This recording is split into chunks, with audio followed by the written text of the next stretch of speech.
ces moments qu'on s'offre peu, ces moments dont on profite peu, ces moments de bonheur, ces moments de communion, ces moments silencieux mais qui parlent beaucoup, ces moments que la vie nous fait cadeau. Quand tu pointes le bout de ton nez dans le ventre de ta maman, elle pose sa main avec amour, tendresse, et elle caresse son ventre en te parlant par pensée, en pensant à toi, en pensant à ton futur qu'elle te promet, à tout l'amour qu'elle va te transmettre.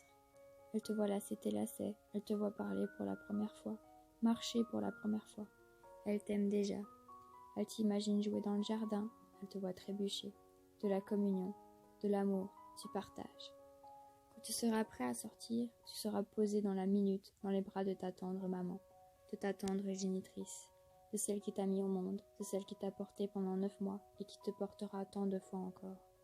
Puis tu grandis, tu avances, main dans la main des personnes qui sont là pour toi. Tu vas vers les personnes de ta famille qui t'attirent. On te parle, tu ne comprends pas, mais tu ris. Tu parles tout seul, mais toi seul penses que c'est cohérent. Tu t'inventes des histoires avec tes jouets, tu parles avec tes nounours, tu te confies à ceux-ci. L'insouciance, le bonheur simplement. Tu ne te rends pas trop compte du temps, de la vie, pourquoi tu es là, pour combien de temps, ce que tu vas faire, ce que tu vas devenir. Tant d'adultes aimeraient redevenir enfants et d'autres ont oublié qu'ils l'ont été. Et certains adultes restent d'éternels enfants.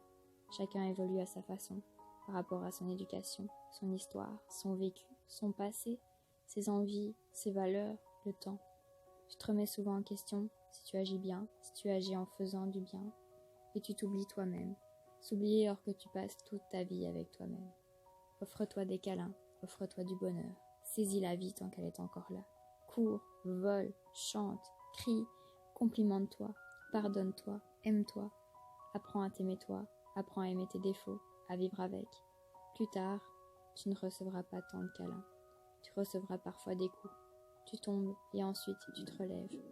Parfois, tu te sentiras abattu, bouche bée, car tu auras fait confiance à quelqu'un que tu ne pensais pas qu'il pouvait te faire du mal.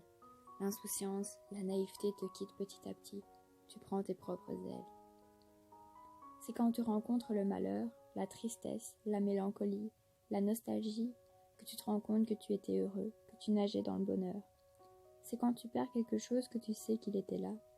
Quand tu te retrouves seul, que tu te retrouves avec toi-même, avec ta tristesse, avec ta peine, quand tu prends conscience de la vie, la vie. Il existe tant de câlins différents, des câlins d'amour, des câlins fraternels, des câlins boostants, des câlins de gratitude, des câlins tendres, des câlins meurtriers. La plupart des câlins ont le même but, d'apporter du bien-être, d'apporter un réel confort. En tant que grande amoureuse du contact humain, j'aime prendre les gens dans mes bras, j'aime admirer les autres, j'aime m'ouvrir aux autres, j'aime rire de toutes mes dents, j'aime profiter de la vie, j'aime guider ceux qui en ont besoin. Pour certains, un câlin, c'est un manque d'intimité, c'est sale, c'est trop. Pour d'autres, c'est un recueillement, un moment de partage, un moment unique, un moment rempli de tendresse.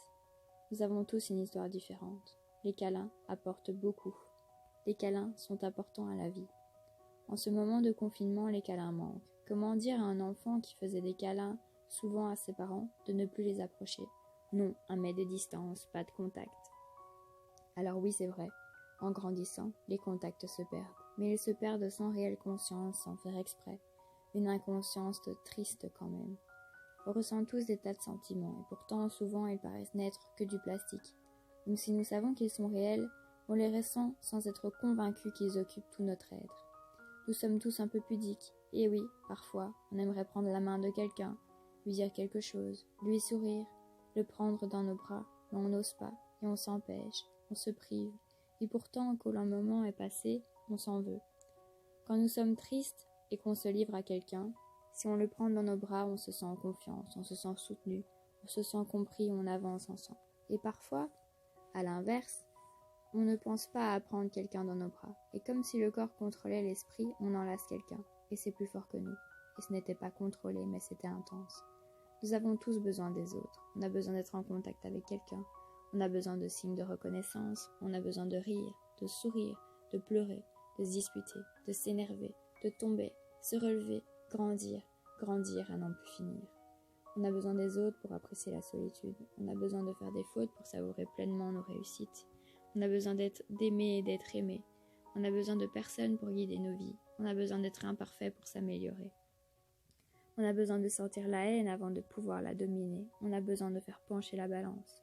À l'heure d'aujourd'hui, on se focalise beaucoup trop sur ce que le monde nous fait subir, au lieu de penser à ce qu'il nous apporte. Quand quelqu'un nous accueille chez lui, on ne se souvient que du moment où il nous ferme la porte. On a besoin de profiter de chaque moment. Quand ils sont finis, on a besoin de prendre du recul. On a besoin de temps pour faire passer la nostalgie. On a besoin de rêves, de lueurs dans les pensées qui nous animent. Trop de gens n'en donnent plus. C'est pourtant la seule chose qui n'a pas de limite quand on ne s'est pas enfermé derrière un verrou. On a besoin d'être un peu fou pour se sentir un peu en vie. On a besoin de laisser filer la raison. On a besoin d'enlacer quelqu'un. On a besoin de se partager, mais de ne pas s'oublier. On a besoin de chercher à faire plaisir. On a besoin de rendre fiers les autres. On a besoin de ne pas vivre uniquement pour soi. On a besoin de sécurité. On a besoin de trouver 1000 raisons de sourire et moins autant de souffrir. Les épreuves nous forgent. Nous sommes plus forts que ce bordel qui déferle dans nos vies.